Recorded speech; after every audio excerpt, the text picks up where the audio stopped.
ఓం శాంతి. ఓం శాంతి. ఓం శాంతి. అందరూ బాబా స్మృతిలో ఉన్నారా? ఈరోజు శివబాబా చెప్పిన ఇంపార్టెంట్ పాయింట్స్ 35-73.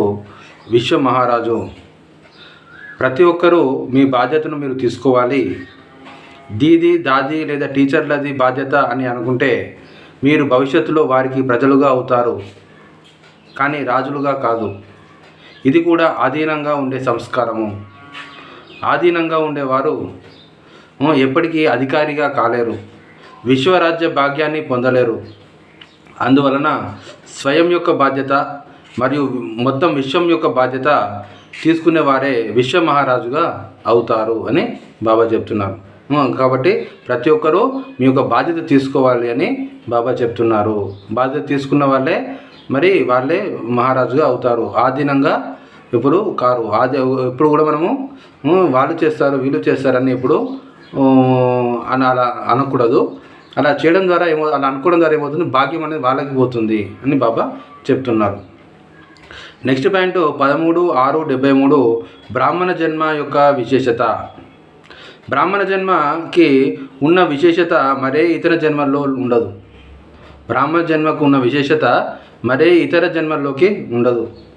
బ్రాహ్మణ జన్మ యొక్క విశేషత ఏమిటంటే ఇతర జన్మలన్నీ ఆత్మల ద్వారా ఆత్మలకి జరుగుతుంది. ఇతర జన్మలన్నీ ఆత్మల ద్వారా ఆత్మలకి జరుగుతుంది. కానీ ఈ ఒక్క బ్రాహ్మణ జన్మయే పరంపిత పరమాత్మ ద్వారా స్వయంగా జన్మనిస్తారు. ఈ యొక్క బ్రాహ్మణ జన్మ ఎవరి ద్వారా లభిస్తుంది? స్వయంగా పరంపిత శివపరమాత్మ ద్వారా మనకు లభిస్తుంది. దేవాత్మ జన్మ కూడా శ్రేష్ఠాత్మ ద్వారా జరుగుతుంది. దేవతల జన్మ కూడా మరి శ్రేష్ఠాత్మ ద్వారా జరుగుతుంది, పరమాత్మ ద్వారా కాదు. కనుక బ్రాహ్మణ జన్మ యొక్క విశేషత కల్పమంతటిలో మరే ఇతర ఈ జన్మకి లేదు.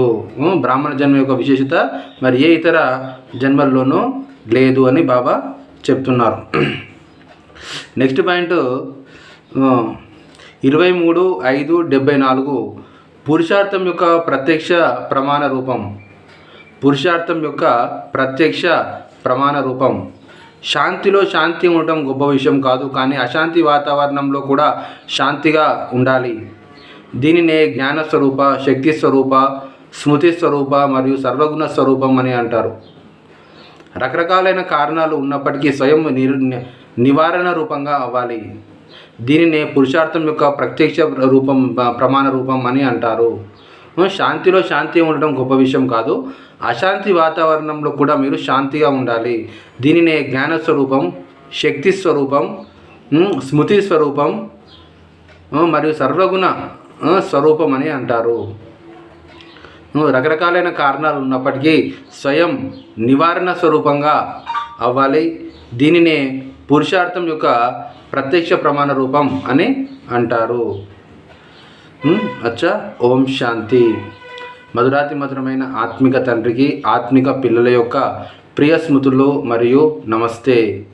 ఓం శాంతి. ఈరోజు సమానం. నేను సర్వగుణ సంపన్న ఆత్మను. ఈ సమానాన్ని 10 సార్లు రాయాలి, ఒక పేజీ నిండా రాయాలి వీలైతే. మరియు ఈ రోజంతా మననం చేస్తూ ఉండాలి. ఈ సమానం స్థితిలో అవ్వాలి. నేను సర్వగుణ సంపన్న ఆత్మను. అదేవిధంగా అందరూ చార్ట్ కూడా మెయింటైన్ చేయాలి. చార్ట్ పేపర్ అందరికీ ఇవ్వడం జరిగింది. చార్ట్ మెయింటైన్ చేయాలి, నోట్స్ కూడా మనం మెయింటైన్ చేయాలి. అచ్చా. ఓం శాంతి.